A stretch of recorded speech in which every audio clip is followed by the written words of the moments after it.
What is going on, comic fam? It is your boy, the bearded comic bro, and I am joined again back to the show. Stephen Prince, welcome back, man. What's up, man? How's it going? Man, I'm great. I'm glad you're back. This is second time on the show. You got a new Kickstarter coming out. And because you're back on the show, we know Ryland's gonna have another Kickstarter starting soon because he's been on the show 3 times. So Yeah, now that he sees you're up there, he's like, yeah. uh-oh.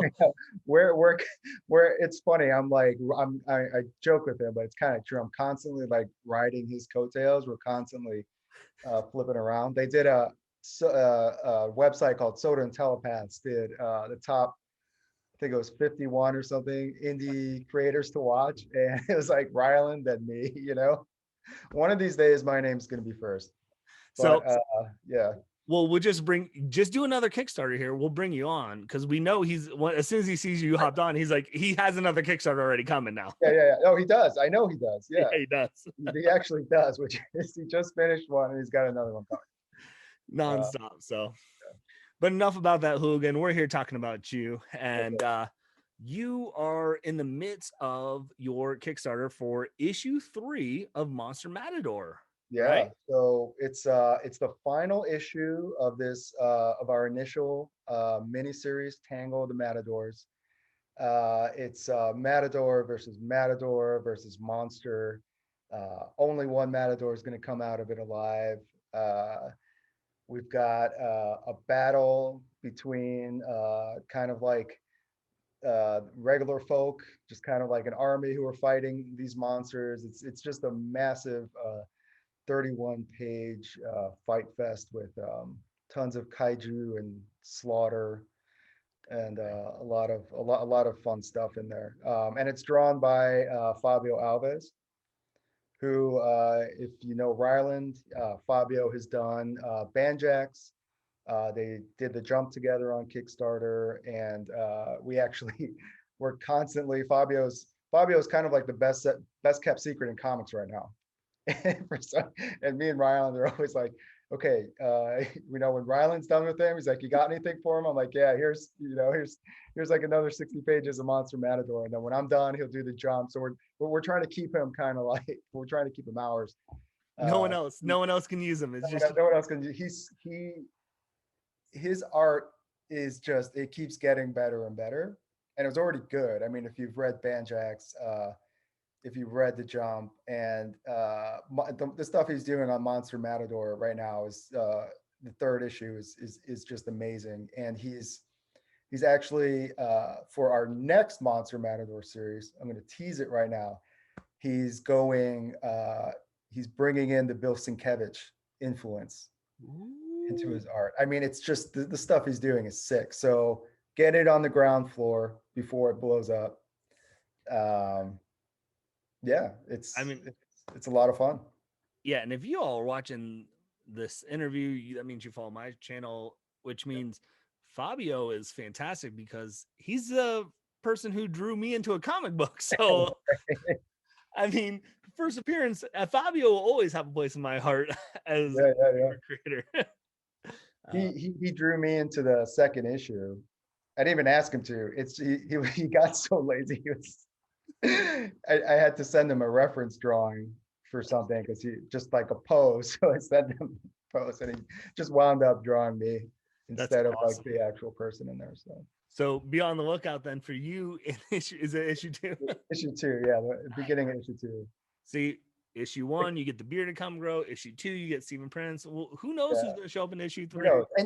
And you actually got a cool cameo. My cameo is I'm the loser guy who's too scared to pull the trigger on the gun to shoot the monster. So my cameo was like, ah. I feel like that's Fabio just kind of messing with you a little bit. Like, yeah. Oh yeah. This is what you get for making me draw all these monsters. Right, You kind of teased it already about what issue 3 is. If for some reason someone's new to my channel and didn't get to watch last time you came on when you're promoting issue 2, what is this world? Because this is a vast world you've created with Monster Matador. Right. What is it kind of about this world, and then more specifically what you've done with Tango the Matador? Right. So this is kind of like, it's a, what do you call, like a mishmash of all these things I love. It's like a lot of, so like I was just watching Kong versus Godzilla, right? And a lot of times with these kaiju stories, it's the monsters and all the people are just kind of like, looking at it, or they're not really in the fight. And what kind of sets Monster Matador apart is that the people in this world are actually in the fight. Like the Matador is literally fighting these kaiju monsters.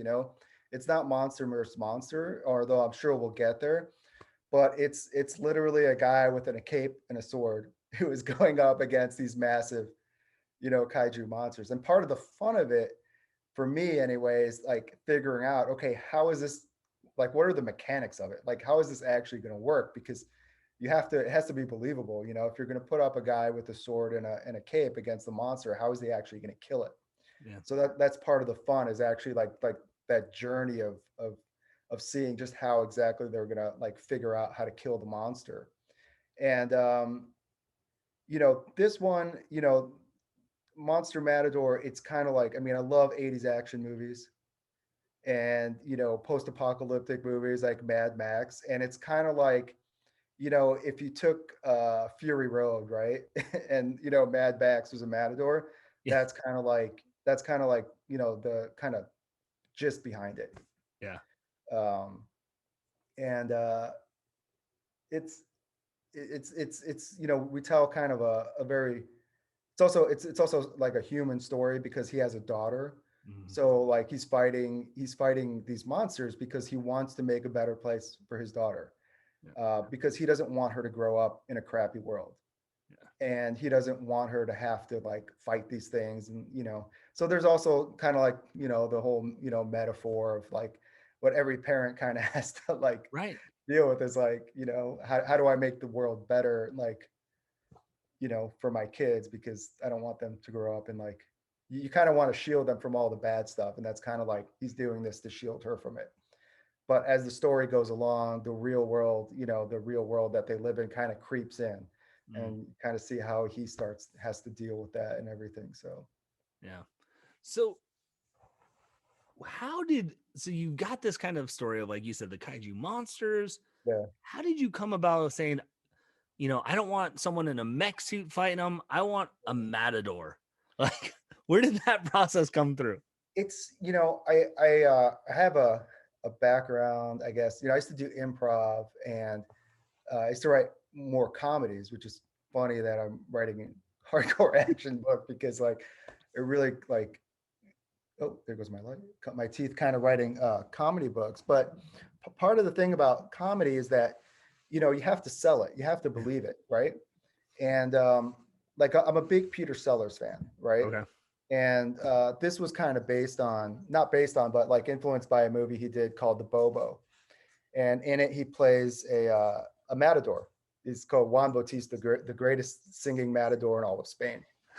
And part of the thing about that film, and part of like Peter Sellers' approach to acting, or his comedy, whether it's, this character, or like, the Pink Panther, Right. Inspector Clouseau, is that even though these characters, like from the audience perspective, are just like nuts, like Inspector Clouseau is just like, he's crazy, right?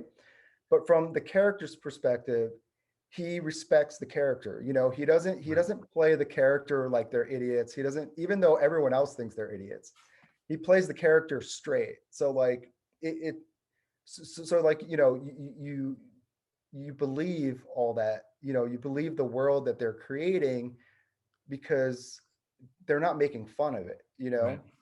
And it's similar with Monster Matador, with the Matador, is that the Matador, like, it's not like the kind of thing where everyone's cracking jokes. It's like, oh, hey, like, here's a guy with a cape and whatever, like he's always on, he's very kind of like, he doesn't joke about like fighting the monster, even though everyone around him might, like, when he walks through in the room, might be like, dude, you're really gonna go fight that with a cape and a sword? He's like, in his mind, he's like, dude, I'm a matador. This is what I do, right? Right.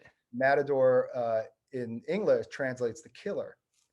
So essentially, like, the book is Monster Killer. He's a killer. Mm. So that's kind of like the approach that we've taken with it, is that the Matador takes this world and his place in it very seriously. And because of that, the reader is able to accept the world, because ultimately you have to accept that a guy with a cape and a sword is going to be able to go up, up against the monster and kill it. And if I can't sell you on that, then the whole, concept of the book falls apart. Yeah. So that's kind of like the approach of it. No, it Um, makes sense. So, like you said, of selling it, that it's not like tongue in cheek, like no, that like the character actually believes it, and because the character believes it, we in turn as the audience go, right, oh, because they're not drawing light, you're not drawing light to like, well, this is silly. A matador shouldn't be able to fight a right, monster. Like we don't even think that. Like we focus in on like, oh yeah, like absolutely, like dude's a boss swordman, like yeah, and everything like that. So that's really cool. yeah, Where when you so like we've talked about Fabio and his artwork already. yeah, So yeah. like you're in the process of coming up with these monsters that our Matador has to face. Mhm. How do you A, come about figuring out what monsters Yeah. you want to do, and then B, how do you translate to like sharing that vision with Fabio? Like, do you like, is it just like this, I want this type of monster and he goes, or do you give like some like where's that process for you guys? I, well, with this book, it's interesting because Fabio wasn't the original artist for it. The original artist that was supposed to do it got busy and then started doing his own thing. And Mhm. Fabio just kind of fell into my lap because Ryland, he had just finished the jump, and Ryland was like, "Oh, hey, if you need someone, grab him because and the rest is history." But as we worked on the book together, we kind of became simpatico, and by the time he was doing, I think, issue 2, we were a lot more comfortable, and he was just kind of like adding, like, you see the difference. He's just much more confident and like settled into the world. With the book that's coming next, which is going to be in the fall, um, usually, like, I'll kind of give him like he he's a horror guy. He likes horror, so I kind of wrote the next one kind of tailored to his uh, to what he wants to do. So it's a little more like moody. Um, and in terms of coming up with monsters, like this one, I started writing it right when COVID hit, Uh-huh. and I had a different idea for a monster for it, and it just kind of changed because in the next one, it's kind of like the Matador in a way, and there's a subplot in Tango, the Matadors, that takes place in South Africa where they're fighting these zombies. Mm. And essentially, what that kind of evolved into is that the Matador is fighting a virus.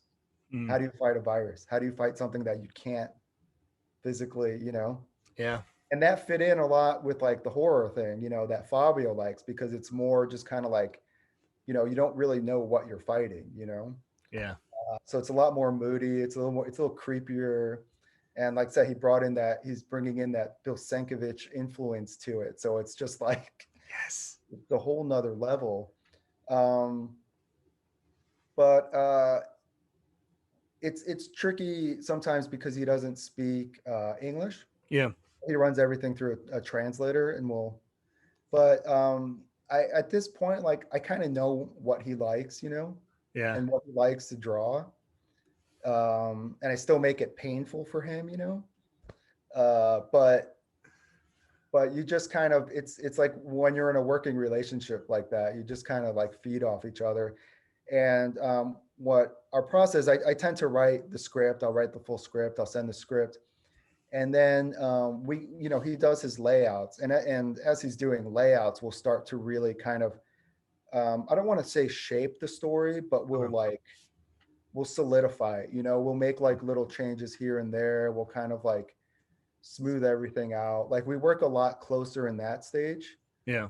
because it's a lot easier for us to communicate that way, than it is kind of beforehand, if that makes sense, because Yeah. we're communicating more through the art. Because sometimes the translation program, I was actually laughing about this with Ryland, because when we were doing the first issue, sometimes he would draw stuff and I'm like, this is not in the script. Like, what are you, like, where is this even coming from? And I didn't realize is that he was running everything through a translation program.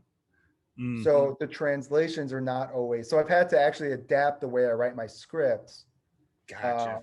to not be as like conversational in the way that I would like talk to you, or to not use Right. like euphemisms that might not, that might translate literally to him, you know? Yeah.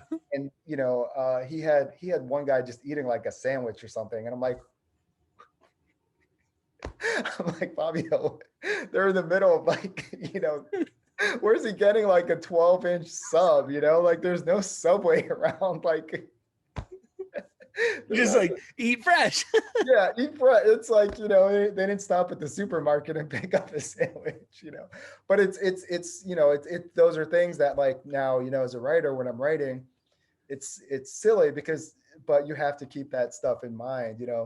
And sometimes he'll send me stuff that runs through and I don't, it's so we kind of have to like uh talk things out a little. But yeah, it's fun.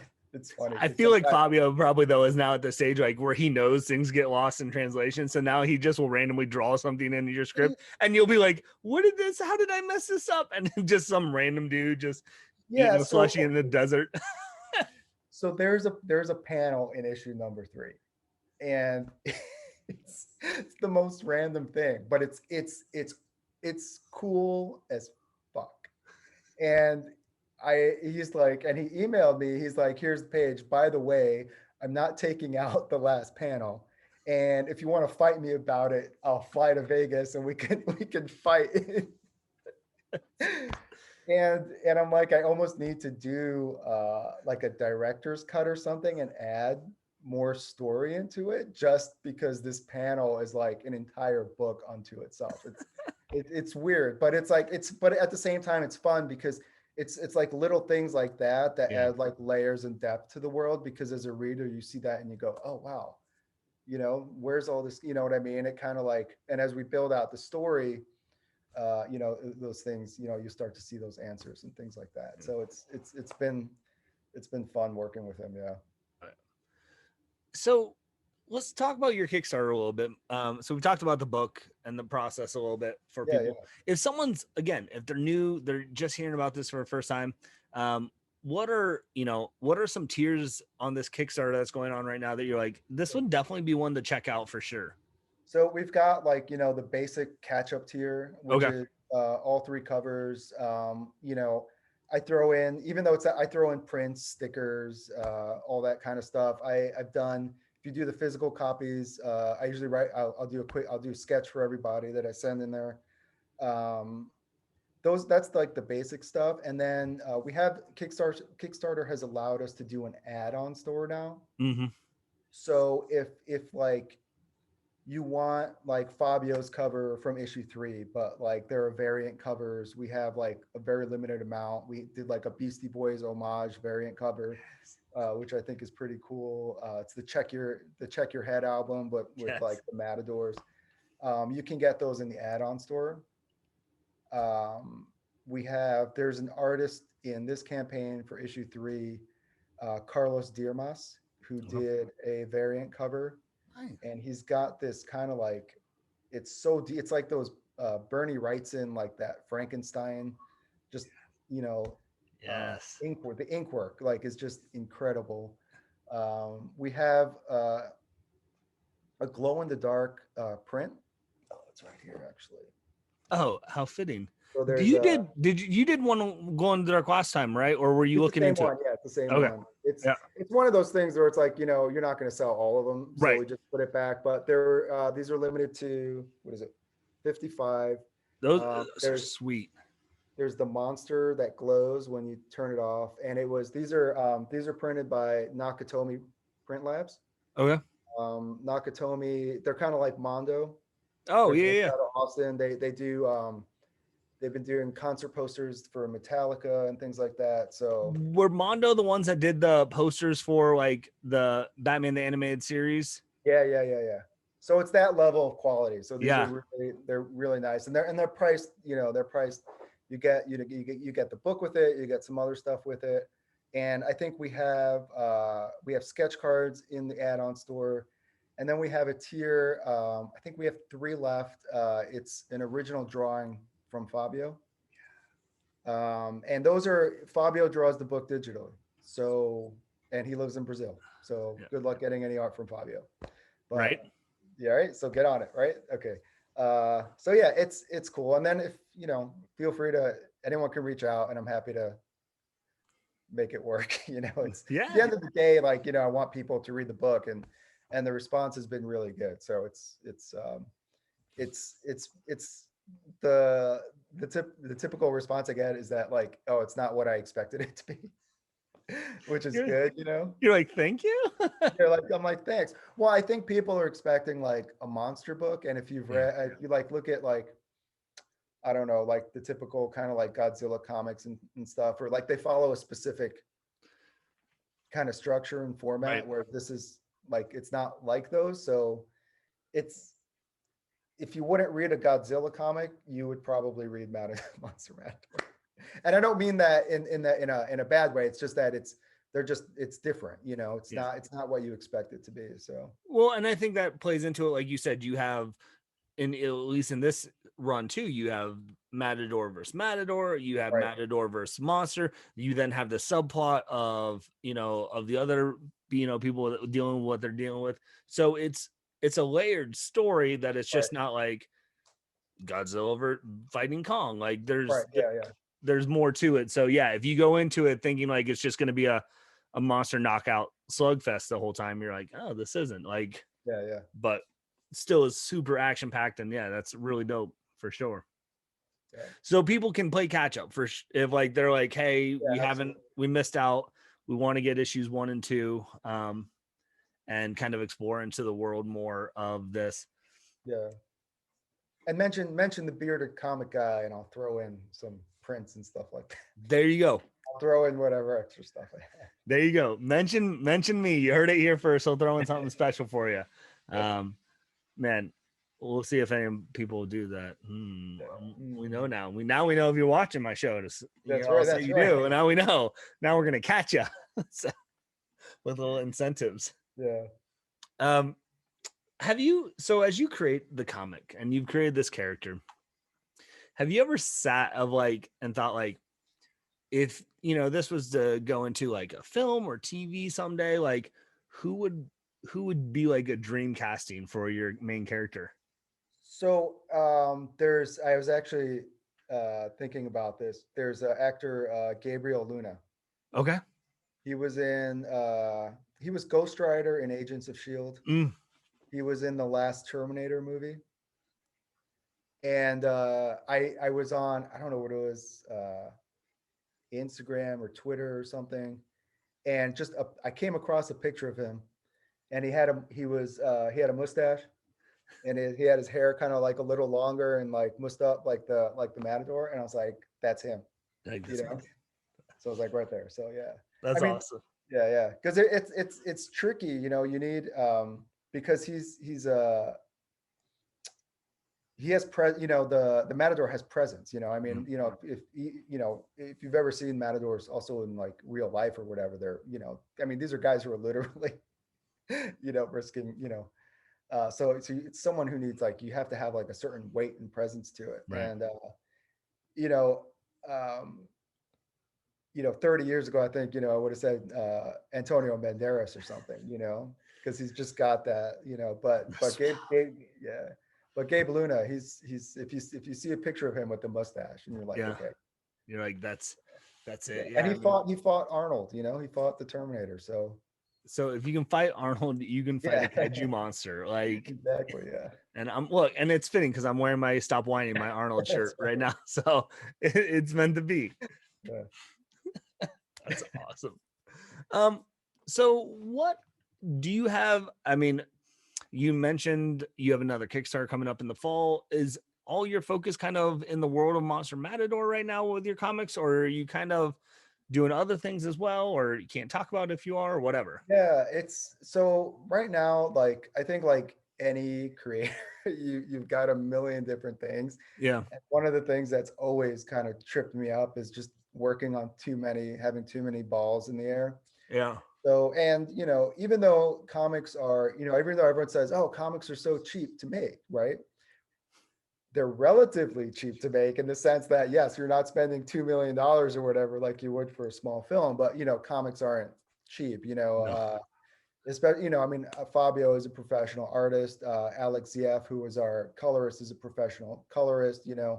Um, Part of the reason we do Kickstarters, I mean, we pay them, I pay them up front, and you get a beautiful book out of it. So it's kind of like, for me, it's like I want to get like Monster Matador kind of like grounded. I want to get it like kind of settled in and kind of before I move on to anything else. Yeah. So I have Fabio and I have talked about doing another book, which we've started developing. It's a horror book. Um, we did a kind of a call it like a warm up short story in a book called the Nightmare Theater Anthology, which was also kickstarted back in, I want to say October or so. A bunch of like indie creators, Clay Adams, Dave Schrader. I Uh, think I think I supported that Kickstarter actually. we'll say you did. It's fine. Well, I don't want to The throw books that haven't. out. No. It hasn't. It's a hardcover. I think they printed it in Asia. So Okay. I think they're still waiting on it. It hasn't. It hasn't. But when you said October, I was like, I felt like I did, but then it feels like for most Kickstarters longer, so that makes sense. Okay, so yes, I did then. I'm almost Yeah. positive I did. So Yeah. So we did like a short kind of 4-pager. oh nice. And because Fabio lives in Brazil, he originally had this idea of like a magic sort of thing taking place in London. But I was like, everyone, it's like you already have John Constantine. It's like you can't really do it. And I thought it would be interesting because no one really does. Everything's either in New York or whatever. And since Right. Fabio's in Brazil, I thought it would be cool to do something for him anyway, something that's familiar for him, that's closer to home. So I found like a little urban legend from there that Nice. we kind of translated into a story, and it's and the plan is to do a book, and it Oh, starts. It's kind of like the mystical underbelly of Brazil, and nice. that's kind of the gist of it. So we're hoping we can get that out maybe toward the end of 2022. Okay. But I Nice. mean, and that's the thing, like that's how, you kind of have to It's plan. it's Like, so far out, and I think that's what, like you said, people don't understand sometimes. Like it's not cheap to make comics, and I would have been one of those people until I started having all you creators on, and they're like, yeah, oh, we do them. Like, oh, yeah, oh. yeah. And Now one I thing, feel bad complaining about a $3.99 comic book for what you get. yeah, and one thing we're doing with Monster Matador, and I hope it works. We're gonna see, is that we're shifting to because doing like 3 Kickstarters a year, man, it's just like it's hard. Yeah. And I don't really want to go to a publisher with it. But we're going to shift to little graphic novels. Okay. So the next one is going to be a complete one-shot 64-page story. Oh, nice. And it, for the backers in the long run, it turns out it's cheaper, Yeah. because and it's and in that way too, like one of the things you find with the audience is sometimes they'll read issue 1. I mean, everyone's got so much to do, and you're getting books, and with Kickstarter, because the books just kind of come at random intervals. Right. Like what I'm finding on my 3rd campaign is that a lot of people who missed the 2nd campaign were like, "Oh yeah, I just read the 1st issue," So now I'm gonna, which is great, but like it's trying to figure out a way, like, if we did like 1 book a year, it lets Fabio really kind of like focus and do like 60 pages, like a straight shot. Yeah. And then so I've actually got it scheduled, I mean not scheduled, but I have the series kind of planned out, kind of like the main story will be 9 books. Yeah. And then hopefully we can do like kind of spin-offs or one shots or things like that. But Yeah, well, and it makes sense if you can put the effort into it to do it into one campaign. Because like you said, I haven't even thought about it, you know, of like, oh, someone read issue 1 and they're like, oh, cool. Oh, issue 2 is coming out on this Kickstarter. Well, I'm gonna wait to do it till issue 3 Kickstarter, and then I'll just get this second issue on a, you know, so it makes sense if you have the time and you have the planning and vision to say, let's just do it all, you know, in a shorter, and it's less, I feel like you said you're not And you're running. getting and you're getting a whole story too, Yeah. which I think is I've been thinking this since like, 2010 or whatever. I keep waiting for the industry to kind of shift to that. I mean, it's great, but it's also mind-boggling that like the single issue is still like, the main kind of uh delivery. But when talking to people and like even with myself, what I find is like people just have stacks and stacks and stacks. And with Kickstarter, it's tricky because we're still establishing the book and ourselves. Yeah. So it's in the beginning. Now it's a little trickier because you haven't earned that kind of trust Right. necessarily with all the readership. I think the people that have been reading, we're getting a lot of familiar faces, a lot of people coming back, which is great, but you're still kind of building that trust with your audience. And so much of that, if you're doing them like I did this year, which is like every 3-4 months, it's hard because you're not necessarily at the top of the pile yet, Yeah. you know? Yeah.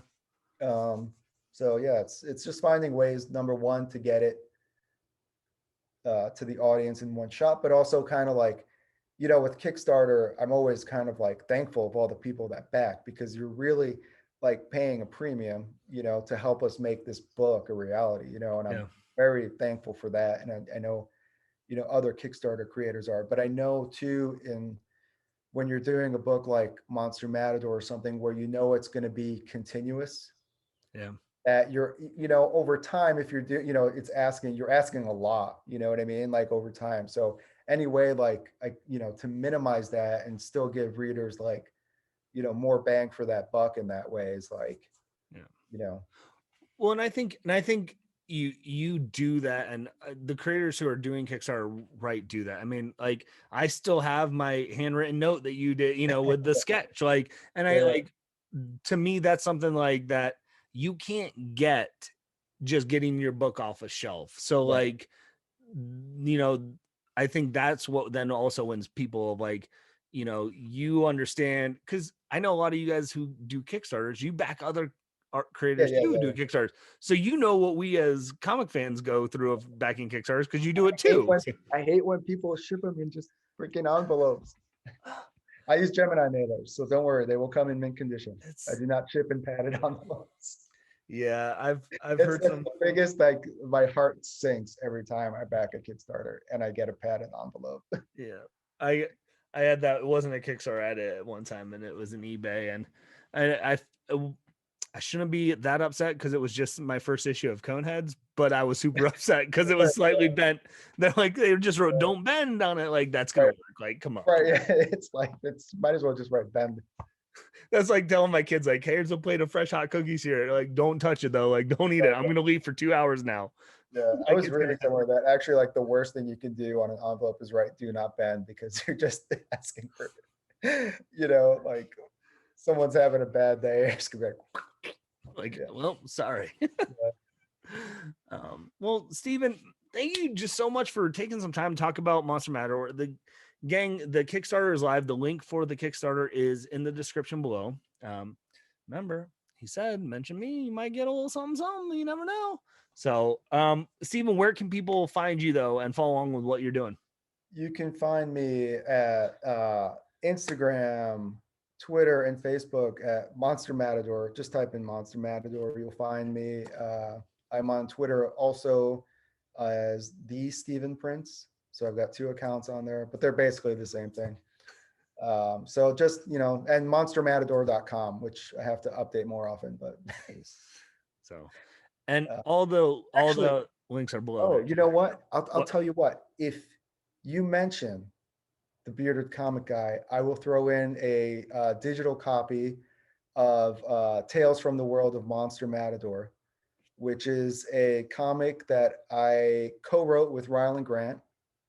I drew it, and it's colored by his colorist from Aberrant, and it takes place on the night the monsters attack the world. Okay. So it's called Tisk, and it's our Batman parody. So essentially, the monsters come, and all the movie Batman kind of heed the call, and So they good. meet up on the top of Nakatomi Tower, and we find out who the one true Dark Knight is. That's gang. There you go. So mention Greg. I'll throw that PDF in there. There you go. That's fantastic. Well, Yeah. Stephen, again, thank you just so much for taking some time to talk about your book and your Kickstarter with me. And I will be excited to have you back on in the fall when you're, or whenever, honestly. I mean, we can do Yeah. anything you want to talk. You Yeah. can just come on. We'll talk. We'll make up our own shows. It's fine. But We'll especially though for yeah, we could talk about what we were talking about before your yes. collecting. Yeah. Yeah. So awesome. Well, gang, with that being said, hopefully you can find some time to curl up, grab a book, and nerd out. Peace.